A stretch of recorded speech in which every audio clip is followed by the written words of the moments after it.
This is totally deja vu because I swear I've done this before. So I have the starter all on my bench, all hooked up, basically battery positive to the top terminal of the solenoid, negative to the housing of the starter. And so what I'm going to do first is I'm going to see if the solenoid works. So I have that with this little jumper wire, plug it to positive.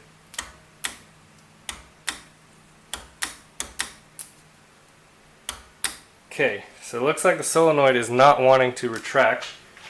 Before we unhook it, we're going to jump these contacts on the starter, and we should have something spin. Or not. I think we have a bad solenoid. That's so frustrating.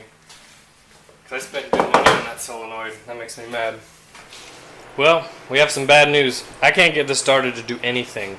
So when I plug the starter up straight to the battery like I did in the previous video and spun over just fine, it doesn't do anything. It's totally dead. And I can't get either of these solenoids to make the starter go. So I'm wondering if the starter is bad, will the solenoid not really do much? So I don't know if they're both bad or I wasted. I mean, this was like $100+. That was like $50. So I'm $150 down the hole with pretty much piles of junk. So I'm gonna see if I can't get this rebuilt. I don't know. It really depends on the cost. I mean, somebody in the comments was saying that a mini starter for this motor is, you know, $150. I'm already there. I kind of wish I would have done that already, but you know, what can you do? So, you know, one step backwards, one step forwards. I feel like this has all been one step backwards this whole entire time. But, you know, what can you do? I wish I had a whole stack of Oldsmobile parts, but I don't. All I have is Chevy stuff. So, a little bit different. But, I mean, it spins. You can see it spinning. I spin it with my hand. So, maybe somebody can rebuild it. Every once in a while you buy a car that, guess what? A lot's missing. And you have to buy a parts car. Now, on most cars, you can buy most of the stuff out of the catalog, but not on this Olds. And that's why I bought this. Yes, I bought a parts car for my Oldsmobile. That just shows how much I love my Oldsmobile. So, this is basically identical to that, with two exceptions. One, it's a 4-door, not a 2-door. But two, it has all kinds of crazy options. So this is a Super 88 4-door sedan, which has Autronic eye, it has power steering, it has power brakes, it has air conditioning. So it has basically all the options you could get back in '53 on an Oldsmobile that wasn't a '98. I'm using it for parts, and I'll tell you why. So I spent $500 on this car. You guys might think that's a whole bunch for such a piece of junk, which really is a piece of junk. But I spent $200 plus on a starter and a solenoid that ended up being crap. So I figure this has a starter and a solenoid. It's pretty much a complete car. Even if I have to get it rebuilt, I can't go wrong. So we'll start on the outside on some of the parts that I can use. So for example, I can use these Oldsmobile letters that I do not have on mine. If my taillight housings are dented or damaged, I can use these. I can also use the spears on the side. If my 88 letters are in better shape than those, I can use those. Coming around here to the front, oh, I can also use one of these wheels for a spare, because I don't have a spare. Coming around to the front, I can use, for sure, one of these covers. I can use one of these headlight rings. I can also use the piece that's behind those turn signals to mount them, because mine are rusted and gone. Hopefully these aren't too bad. And then around the other side, I believe one of these pieces on mine is dented. These ones are in good shape.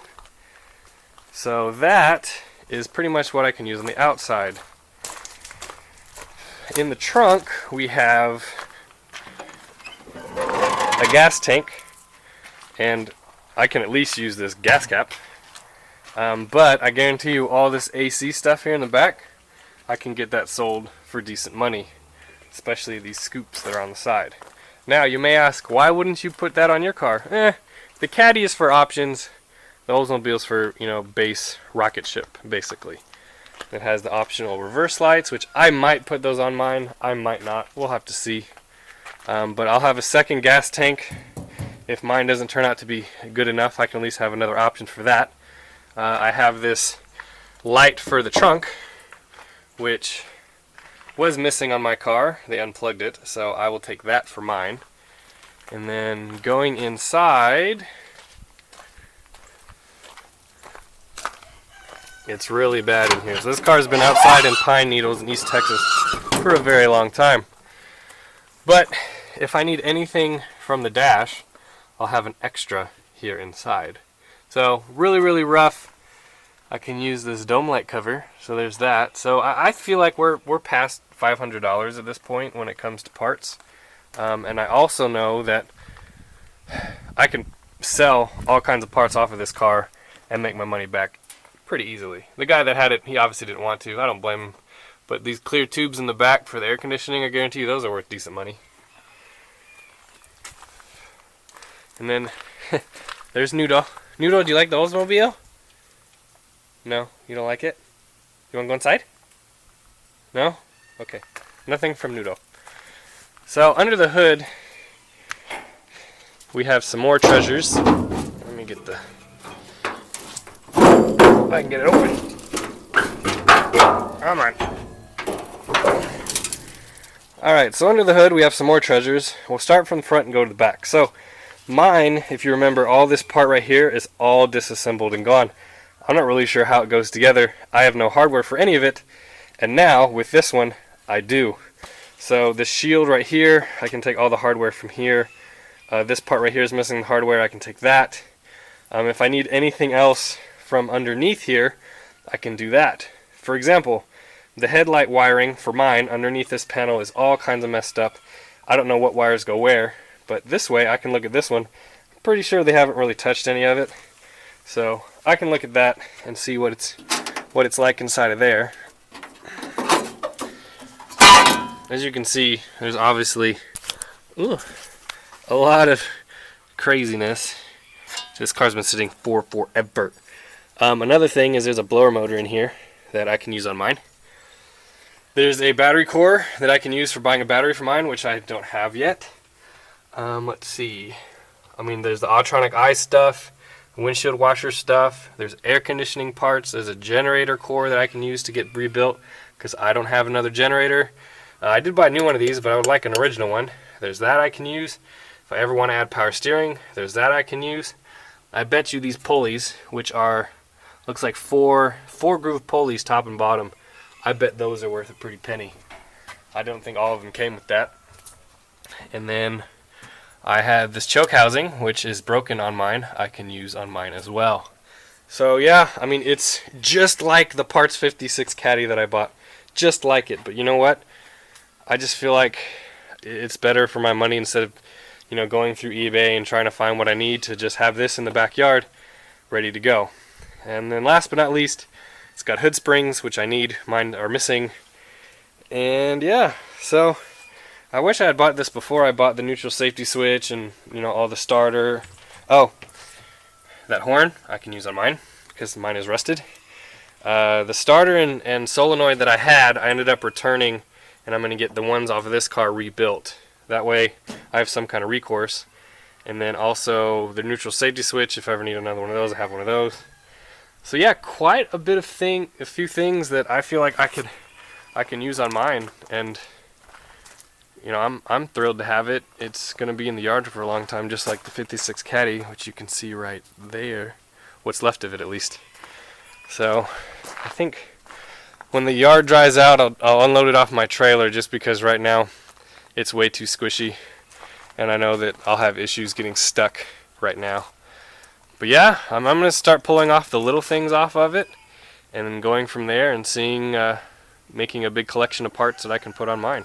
So far, here's our list of parts. So we have turn signal housing and lenses. We have one ring for the headlight. We have a trunk light. We have a bumper insert. We have gas cap. We have an oil cap. We have a spring for the hood release. All kinds of hardware. We have the letters for the trunk. We have this support for the hood release as well. now we can see everything that's underneath. This is basically what my car looks like right now, with the exception of there's no blower motor, but also all these wires are all kinds of mismatched and misplaced. So you can see it's a pretty simple harness, but the problem is none of these wires are colored, so I don't know which one goes where. So if you look, we have turn signal headlights attached this way. You come over to this junction box, you have the horn, and then certain signals and headlights attached that way. And they all come from the main harness over here. So what I plan on doing is unplugging everything and then just cutting it over there, laying it out, and then trying to match up what goes where. I mean, you can see these are all supposed to be separately marked with this cloth outside that's just kind of turned to dust. The rest of the wire is fine, it's just the marking indicators are gone. So I'm hoping underneath this tape we'll be able to see something. We'll see when we get there, but I'll cut it far back just in case I need something extra, and then we'll go from there. I don't know exactly where that ends up going. It looks like it wraps back around and goes down, but either way, you can see here's the booster for the brakes. Boop, right there. So I'll cut that out. We'll remove all those wiring. We'll remove the blower motor, and then from there I'm just needing to look at little things I need. Definitely the starter that's down in there, and also that generator needs to come out. I noticed the carburetor I have on my car versus this car is a little bit different, so I guess I won't be able to use the carburetor off of this, but it might clean up and go on somebody else's car, who knows. But yeah, that's about it. So this turd of a car sat in probably the woods or field or something for decades, and it had 3 wheels on it most of the time. So 3 of the wheels roll, with the exception of this one. And as you can see, I've kind of done some crazy damage to this brake drum.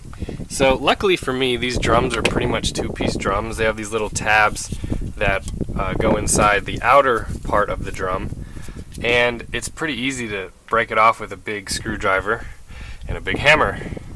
Hopefully I don't need a drum for mine, but mine is complete, and I probably will buy, if I do need a drum, I'll probably buy a new one. But take a look at all this dirt.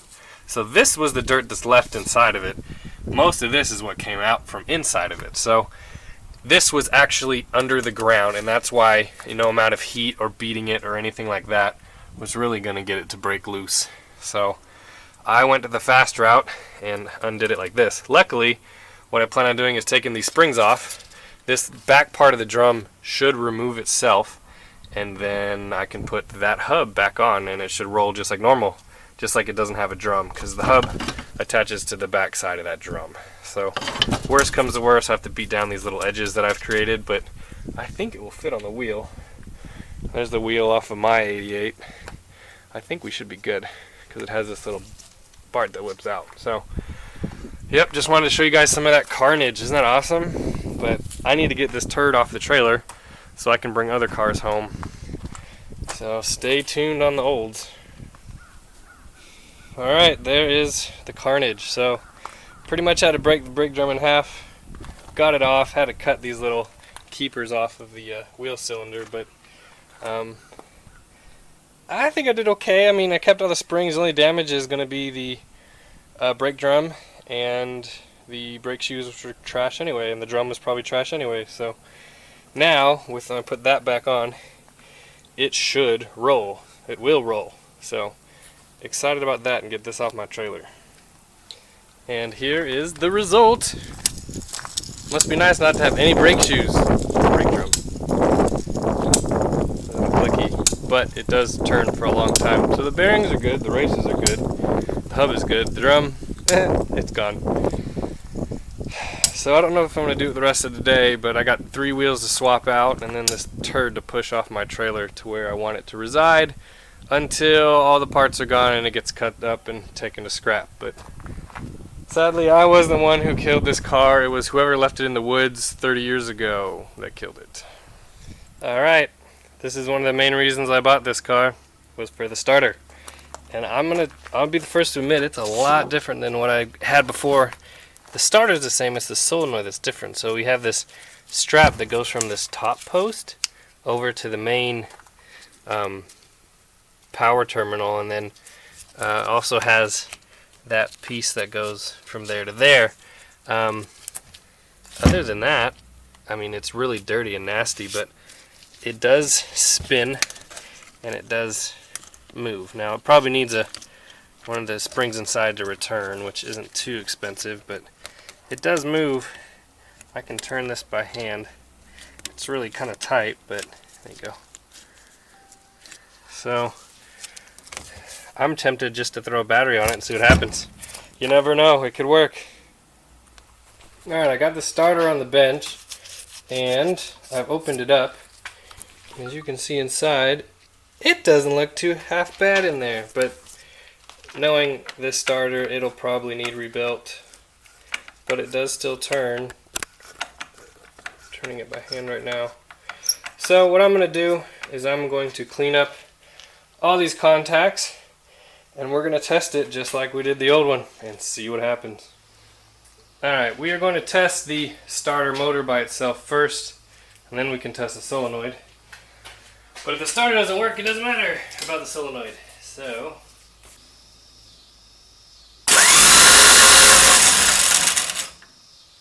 well, it works, but this gear doesn't kick back and forth. So I'm sure I can buy a part for that. So now what we're going to do, let's test the solenoid.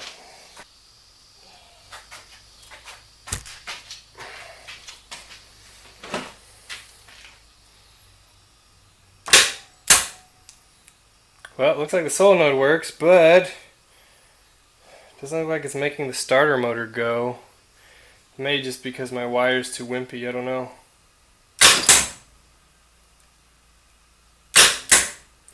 I'm going to say clean it all up and throw it in the car and see what happens, because I'm tired of buying eBay starters that suck. Alright, we have the starter from the parts car in it. And I have all the plug wires and everything hooked up. And based on what we figured out in the last video, it should start. So, a couple things to remember. There's no water in it, so I can't start it for long. I don't have the carburetor rebuilt or the fuel pump rebuilt or the gas tank figured out. So we're just going to see if it fires. And if it fires and sounds okay, then we will continue on this project. If it knocks and it sounds like garbage, then I don't know what we're going to do. One thing to remember is that the genius who had this car last decided it was a good idea to end the exhaust right there. So we have maybe 2.5 feet of exhaust pipe and then nothing. So if it does fire, it will probably be really loud and obnoxious, that kind of thing. So we'll get there. We'll get there. I just want it to start for a little bit. Yeah. Alright. See if anything happens.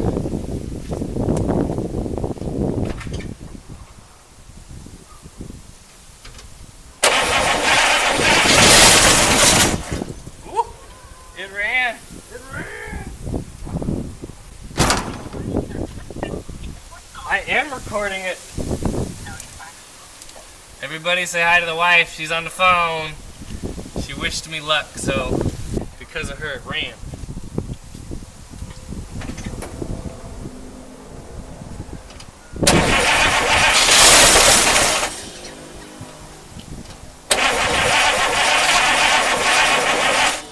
So it sounds super crappy. We have spark and we have ignition. What more can you want? So the cool part now is that I can hook up water to it and hook up fuel to it, rebuild the carburetor, and see if I can get it to run a little bit longer.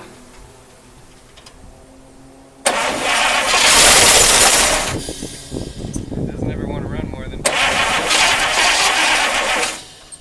couple seconds.